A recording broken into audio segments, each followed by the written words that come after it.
What's the difference in page 10 and what we've been doing? Taking. The less than and greater than signs. Exactly. These signs are not equal signs. So do we need to do a little bit of a review about what that means, especially when it comes to graphing? Or do you remember? It might have been a day or two since some of you did some of this.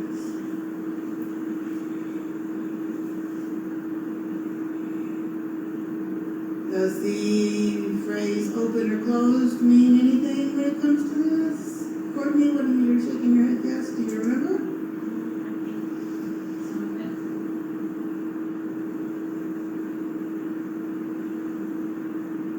Which one goes with which sign?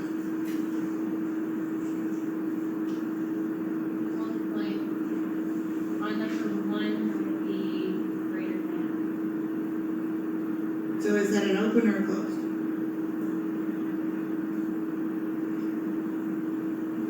Does anybody else remember? Courtney's seeming to be a bit unsure. Sebastian? Not sure either. Laura?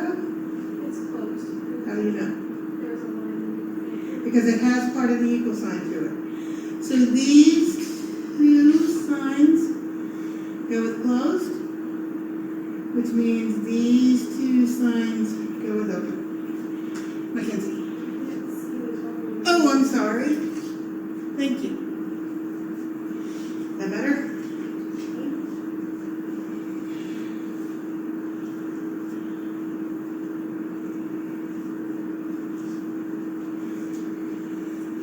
So, and Courtney, I did hear what you were saying about problem number 1.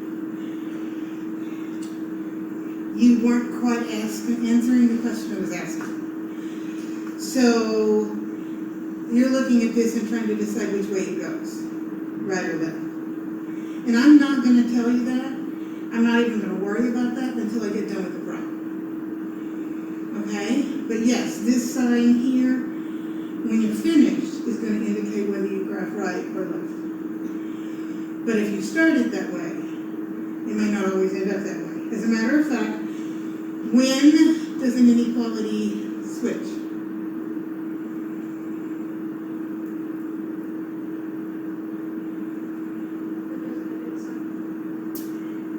Close. It has something to do with the negative sign. What does it have to do with it?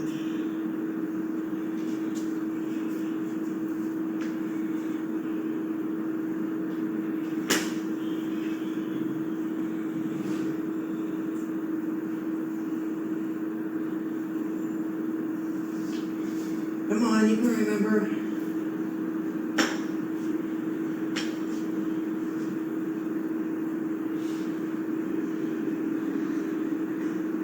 Does it change because it's subtraction? Laura says, no, that doesn't sound right. Does it change because it's multiplication? Hayden's going, Does it change because it's division?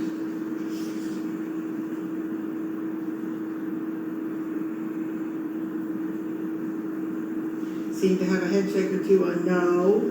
Does it change because it's addition? It changes somehow.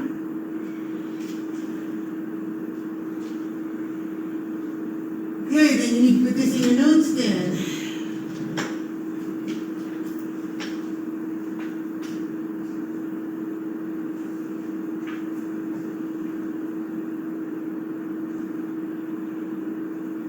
When you multiply or divide by a negative on both sides,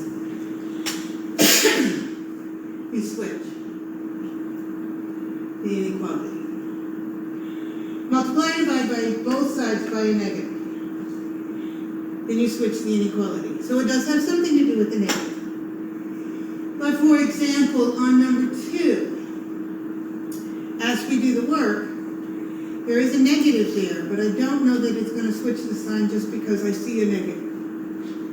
It's what I do on both sides that makes a difference.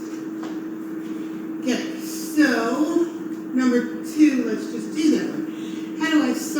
that inequality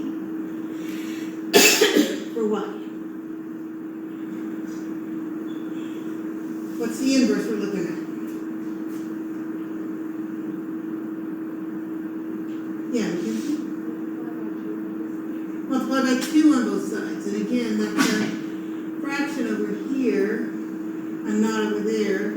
So will this 2 get rid of that 2? Yes, it will. And that'll leave me with y on this side and negative 26 on this side.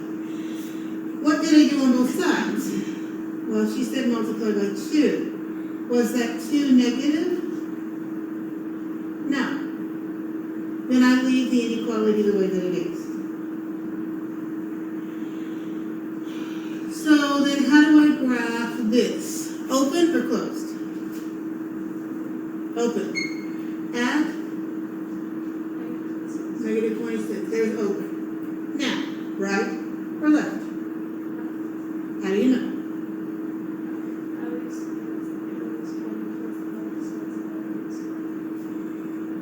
Everybody hear that? Everybody agree?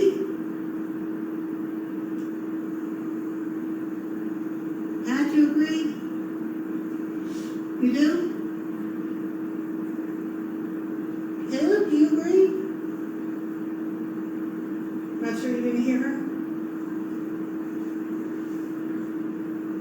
I thought maybe somebody would agree with me.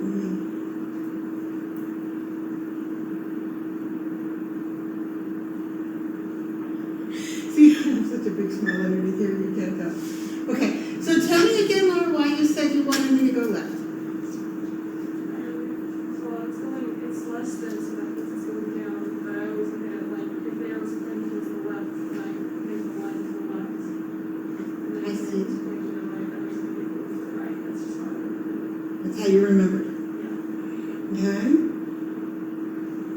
Unfortunately, there are a lot of students who struggle with math because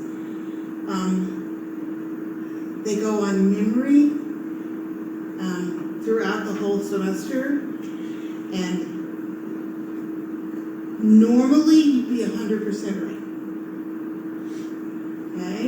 But unfortunately, every once in a while, there's something that comes along that says, something is weird about this problem, and somehow something's got discombobulated from memory. Okay? And this is one of those problems. How come? If it's a negative, it's like when the sign flips. No, it's negative when if the sign only flips when I multiply or divide by a negative on both sides. So we've done that right. Why does this problem on number 2 go to the left, go to the right instead of the left? Because the line is on the left side. Exactly. Now, let's understand what this says. This arrow kind of thing indicates where the big ones are and where the small ones are. So, if you're going to memorize it in terms of this says which one's big and which one's small. So when I read this, it says negative 26 is smaller than the one I'm looking for. Negative 26 is smaller than the one I'm looking for. So that must mean I'm looking for the big ones. And they are over here. Okay? So don't always memorize it. You have to memorize that that sign goes with it as long as the variable's over there to start with. But if the variable's been switched around, then I have to rethink the solution that I'm looking for. So the variable always has to be on the left side. If you want to do the memorize, yes.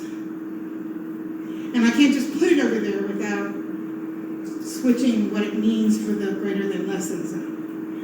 So that's why I say for many students, if you're going to memorize it, it's more helpful to memorize it as big and small than right or left. Okay? Let's try that again. Number 8 gives me a little bit more room. Number 8.